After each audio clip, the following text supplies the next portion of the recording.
В последний день апреля профессиональный праздник отмечают те, кто, рискуя собственной жизнью, спасает людей от страшного врага – огня. 30 апреля 2020 года в России – День пожарной охраны, который во времена СССР назывался Днем пожарного. В этот день мы чествуем тех, кто причастен к этой работе.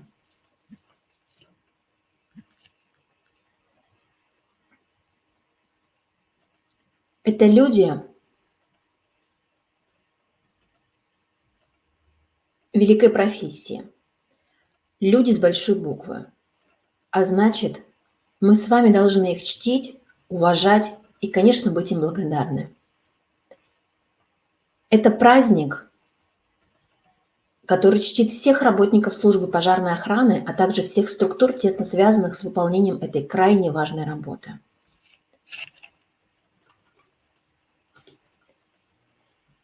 Праздник был учрежден указом президента Российской Федерации 30 апреля 1999 года об установлении Дня пожарной охраны.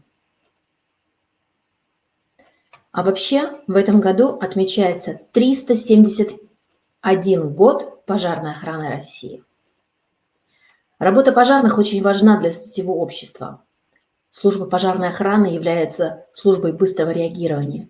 От нее зависит сохранность различных объектов и спасение жизней в экстренных ситуациях. Труд пожарных сложно переоценить. Людей этой профессии можно назвать героями, которые каждый день рискуют своими жизнями ради спасения попавших в беду людей.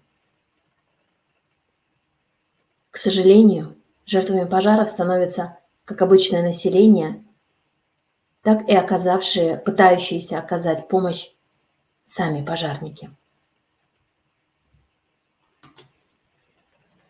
Сегодня в Государственной противопожарной службе, это мощная оперативная служба в составе МЧС России, обладающая квалифицированными кадрами, современной техникой, имеющая развитые научные и учебные базы.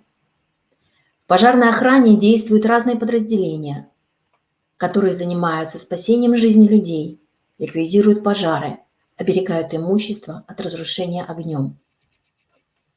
Специфика работы пожарных служащих заключается не только в борьбе с огнем при пожаре. В должностных обязанностях пожарных значится также контроль исправности специальной техники, профилактика и проверка разного оборудования и средств пожаротушения. Служащим в пожарной службе приходится постоянно тренироваться, чтобы улучшить и закрепить свои навыки по реагированию по разным чрезвычайным ситуациям.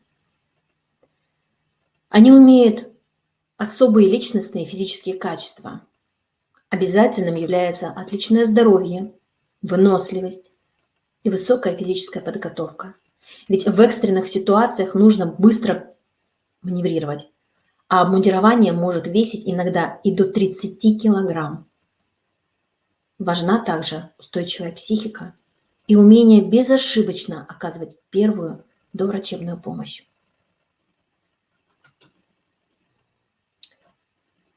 Одним из тяжких бедствий на Руси были пожары. Тот факт, что здания в средневековых русских городах были деревянными, делал их особо уязвимыми. А причин возникновения пожаров была масса. Ведь тогда для освещения использовали свечи, применяли открытый огонь ремесленниками вблизи жилья. Также были печи без дымоходов. Причем суеверие. Большое количество горожан отказывалось тушить огонь, считая пожар карой, противиться которому было грех. При пожаре никто не принимал мер по его тушению. Занимались, как правило, спасением детей и имущества. Как следствие предыдущих причин, пожар продолжался до тех пор, пока не выгорало все вокруг. Например, в 1124 году Киев почти полностью был уничтожен пожаром. А в период с 1185 по 1199 год город Владимир трижды сгорал. Есть такой факт, что в 1211 году огонь уничтожил в Новгороде 4300 домов из 5000 существующих. Сгорел почти весь Ростов.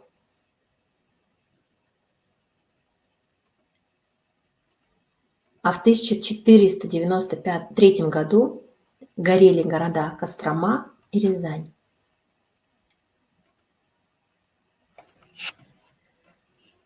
В 1547 году в царствовании Ивана Грозного IV в Москве произошел самый страшный пожар. За 6 часов выгорели Кремль, Китай-город, большая часть посада. В огне и от удушья погибло почти 2500 человек.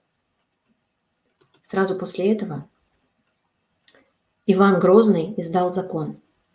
Во-первых, московские жители обязывались иметь во дворах и на крышах домов бочки, наполненные водой, а для приготовления пищи предписывалось строить печи и очаги на огородах и пустырях вдали от жилых строений.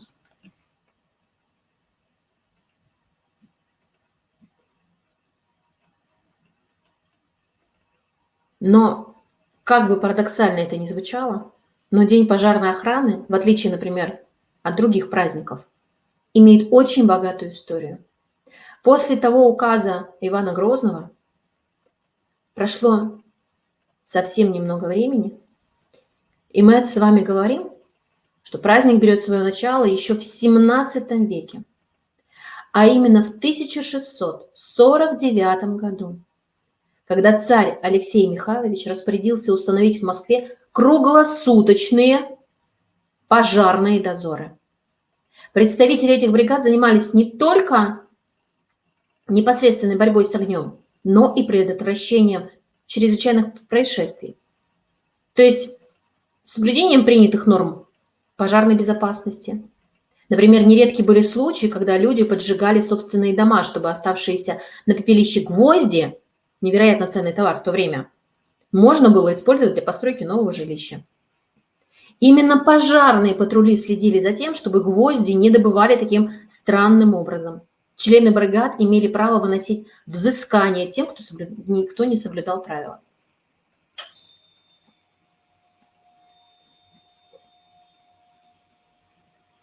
Историческая ценность наказа заключается в том, что в нем были заложены основы профессиональной пожарной охраны.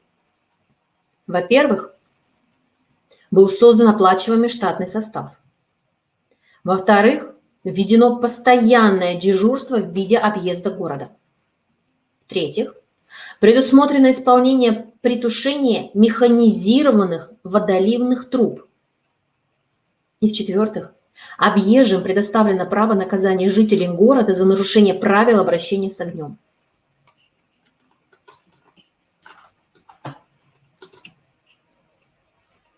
Дальнейшее развитие профилактических мер по предотвращению пожаров дал Петр I Великий.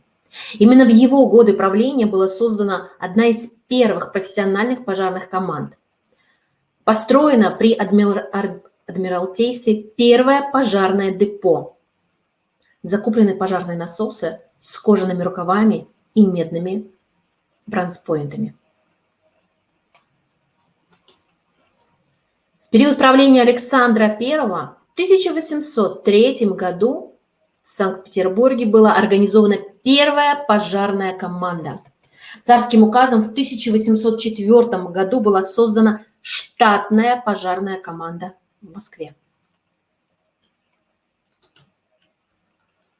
При его преемнике Николае I началась планомерная организация пожарных команд в Российской империи и повсеместное строительство пожарных депо для размещения пожарных команд. Одной из достопримечательностей русских городов вскоре стала пожарная каланча с поднимающимся над ней сигнальными флагштоком. Многие десятилетия Каланча была самой высокой точкой города, откуда просматривались не только окраины, но и ближайшие села. А вы знаете, где такие каланчи находятся в вашем городе?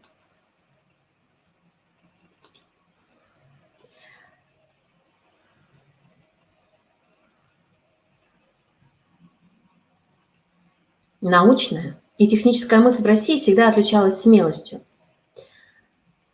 оригинальностью решений, быстрой реализацией идей. Россия стала родиной пенного тушения.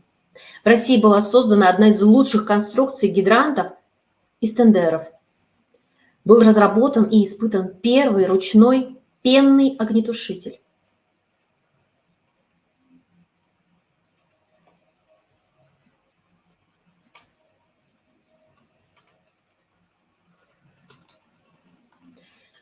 История сохранила факт, что наказ царя о введении дозоров был подписан именно 30 апреля.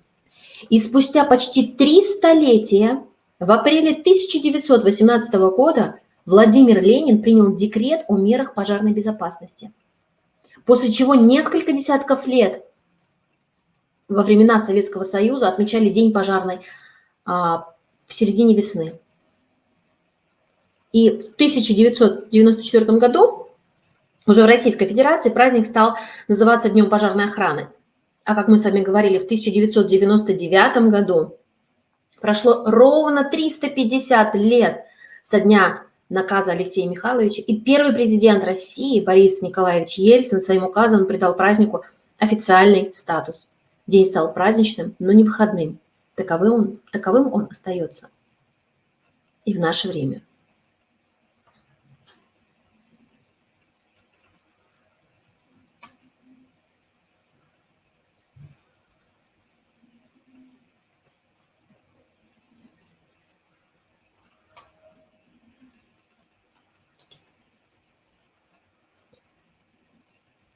Вскоре после 1918 года предпринимаются первые шаги в организации подготовки специалистов пожарного дела. В декабре 1924 года открылся Ленинградский пожарный техникум с 3-годичным сроком обучения.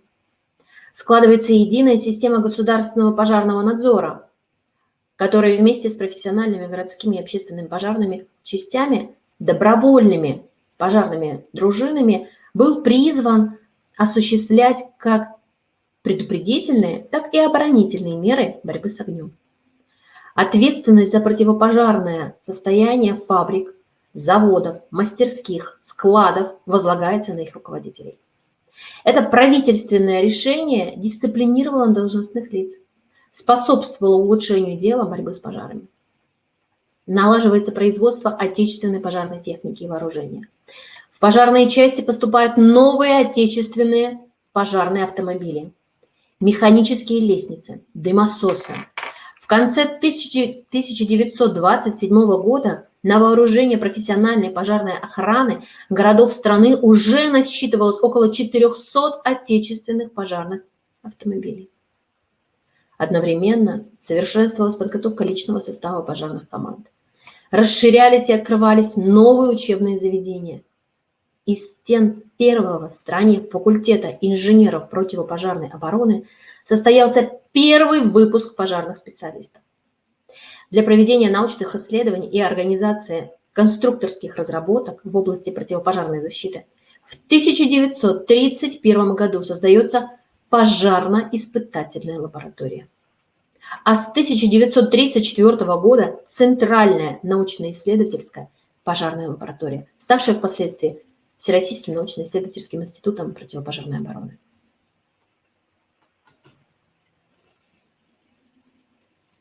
В напряженные годы Великой Отечественной войны пожарные тушили пожары от вражеских бомб и снарядов, помогали эвакуировать людей и оборудование. Одними из последних покидали оставляемые города. Более 2000 пожарных профессионалов и добровольцев отдали свои жизни, спасая от уничтожения огнем прекрасный город на Неве. 7 ноября 1941 года Пожарные приняли участие в историческом параде на Красной площади, откуда одни шли на фронт, а другие вернулись к тушению пожаров.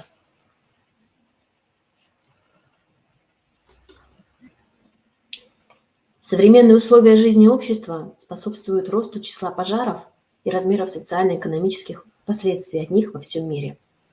Ежегодно на земном шаре возникает более 5 миллионов пожаров, от которых погибает несколько десятков тысяч человек, и уничтожается материальных ценностей на десятки миллиардов денежных единиц.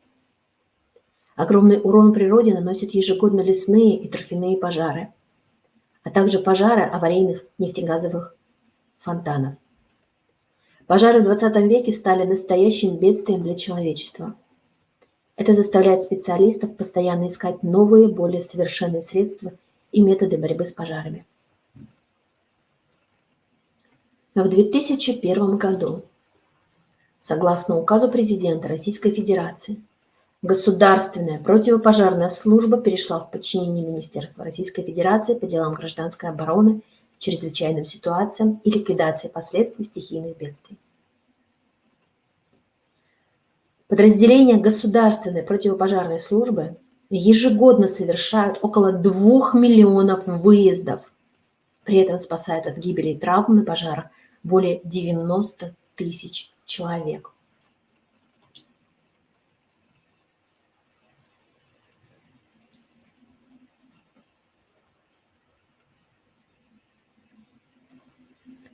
В наши дни профессиональных пожарных зачастую поздравляют не только начальство и коллеги, но и простые люди, чьи дома, имущество, здоровье и жизни были спасены этими героическими людьми. В День пожарной охраны мы говорим спасибо тем, кто отвечает за быстрое реагирование и первыми приходит по вызову 01 или 112, и порой жертвует своими жизнями ради спасения людей. Согласно статистике, в России в среднем в год погибает около 30 сотрудников пожарной охраны, участвующих в ликвидации чрезвычайных ситуаций. У этого праздника есть и свои традиции. Так, например, в День пожарной охраны отличившимся героям дают внеочередные звания и должности. К профессиональной дате обычно приурочивают торжественные встречи с награждением знаками отличия, медалями, грамотами. Обязательно отдается дань памяти тем, кто погиб при выполнении профессионального долга. Во время собрания проводятся минуты молчания, открываются мемориальные и памятные доски.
Опять нас поднимает твой сирены, а может быть чернобыльские звоны, чтоб вырвать жизнь из огненного плена. Не дремлет 01 у телефона. Мы в копоте и в саже, словно черти.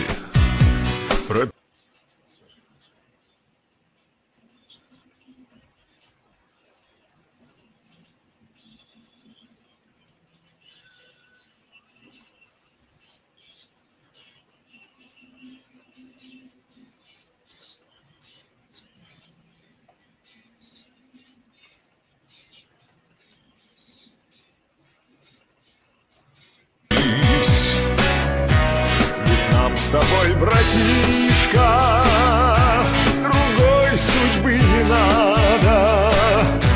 Наверное, в огне мы с тобою родились.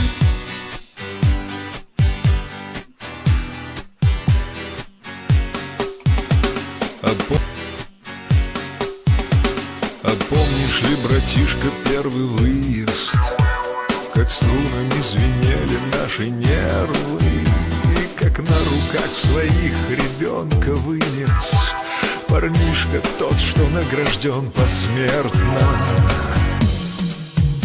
Срослись порою раны от ожогов, и по утрам от дыма кашель душит наши души. Из огненного пекла, из огненного ада мы снова возвратились.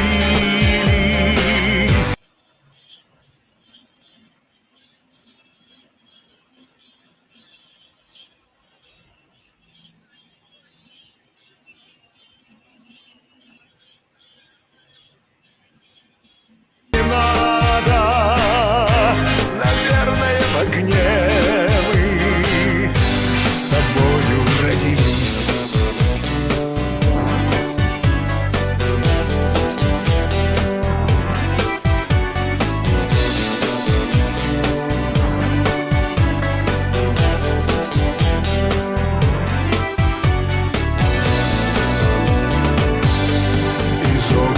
пекла, из огненного ада мы снова возвратились в безоблачную высь. Наверное, в огне мы с тобою родились. Из огненного пекла, из огненного ада мы снова возвратились в безоблачную высь. Ведь нам с тобой, братишка, другой судьбы не надо. Наверное, в огне мы с тобою родились. Наверное, в огне мы с тобою родились. Наверное, в огне